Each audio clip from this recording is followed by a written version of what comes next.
Sing it again.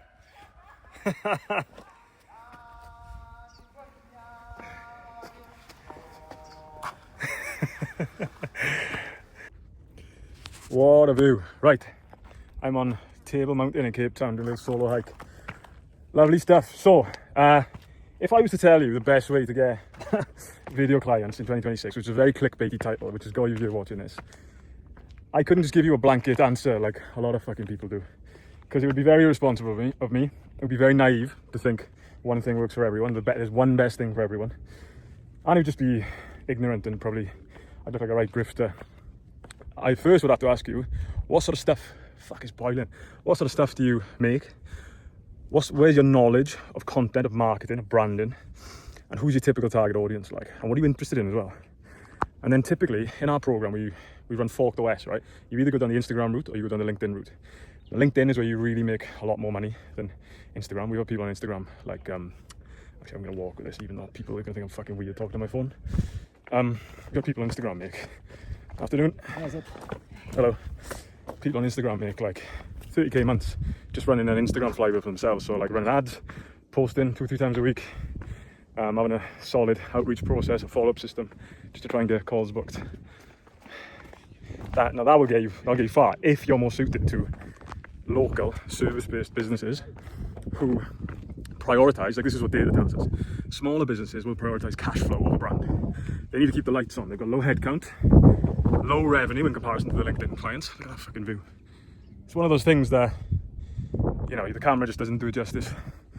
If you could see what my eyes are seeing right now, shit, I'm now noticing I don't know if you can see it from here, like there, where are we? There is like the stairway that goes all the way up here is in front of me. So if you're more suited to that and you're more suited to make ads and you understand ads and you want to learn ads and you want to target local service-based businesses, you can move them from doing, let's say it's a construction firm doing 80k a month, you want to get them up to 150k a month. So it's an extra 70k, which you could absolutely do if they've got a poor content system running. They haven't really got a solid flywheel spinning. You can do that and you can justify charging them 5 to 10k a month. And that's just one client, you know what I mean? You can stack them up. We've had that happen millions of times. Millions, a little bit of an exaggeration, but a good once or twice, like within the community. So that's one option if you're more suited to that. You want to make snappy, short form stuff. It looks cool, it's quick, it's talking heads. There's not a great deal of thought that goes into the emotional storytelling, and you don't need to understand buyer journeys and sales cycles in as much depth as the next level when you get to the larger businesses, which brings us to the LinkedIn flywheel, which is next. Now, a lot of people move from Instagram to the LinkedIn flywheel when they want to level up. It's a bit more of a mature approach. Not everyone really understands it. Like, you know, I see other coaches with the unique mechanisms that some of them just promote LinkedIn, some of them just promote Instagram. The good thing about what we've built is from the start, I know that everyone's different. So I haven't got a coach who's told me you need a unique mechanism and you need to say that nothing else works. It's just fucking marketing, it's grifting, if you ask me, but everything works, so I've always said. But if you want to go down the LinkedIn route, look at that. I have a breather here.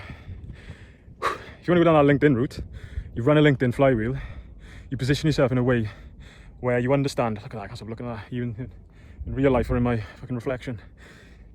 You understand sales cycles in a lot more detail, you understand buyers' journeys when there's a lot more money at stake. You understand lengthy sales cycles as well, because intent and purchasing decisions are spread out a lot more in larger B2B businesses, and video can supplement each step of that. Here's an example, right? I got one of our guys, Emmett's in our community. He's actually a good friend. I worked with him a long time ago. We used to make feature films together.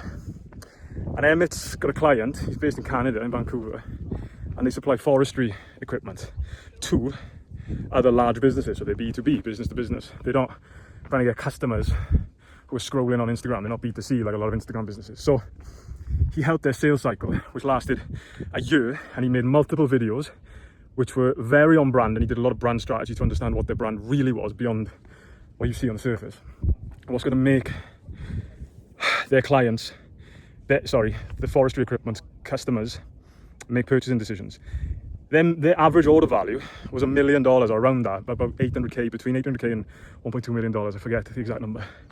That's not an impulse buy. You don't scroll through Instagram and say, oh yeah, son, I'll spend a fucking $1 million now.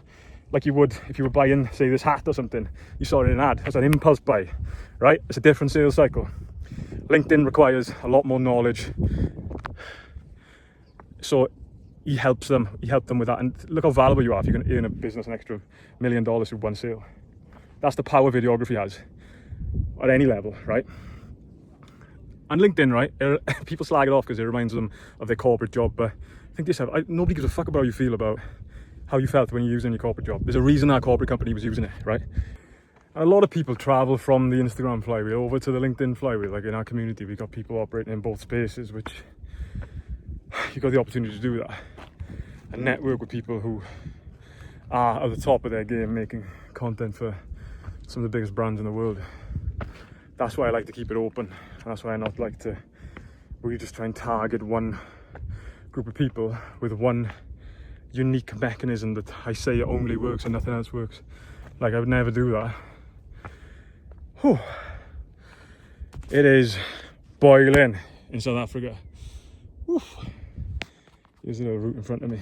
So what is the best way to get clients then in 2026? What's the answer? There isn't a best way in a blanket sense. I would first have to ask you, so you need to ask yourself, what's your preference? What videos do you like making? What industries do you like operating in? And what sort of level are you used to? What sort of level of corporate do you understand? What level of business do you understand? Where's your knowledge on buying cycles and emotional buyer journeys? And just what do you like doing? You know what I mean? And then we'd send you, this is what we do, we send you down either Forked OS Instagram flywheel, Forked OS LinkedIn flywheel. And that's why it works so well. That's why we've done over 10 million in collective sales. Everything works, it's just what works for you.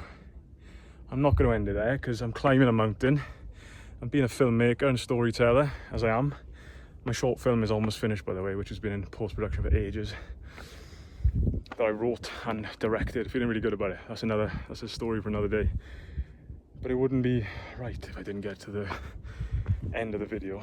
If I got to the end of the video, I was halfway up the mountain. So if I'm still alive, see you in a fucking minute.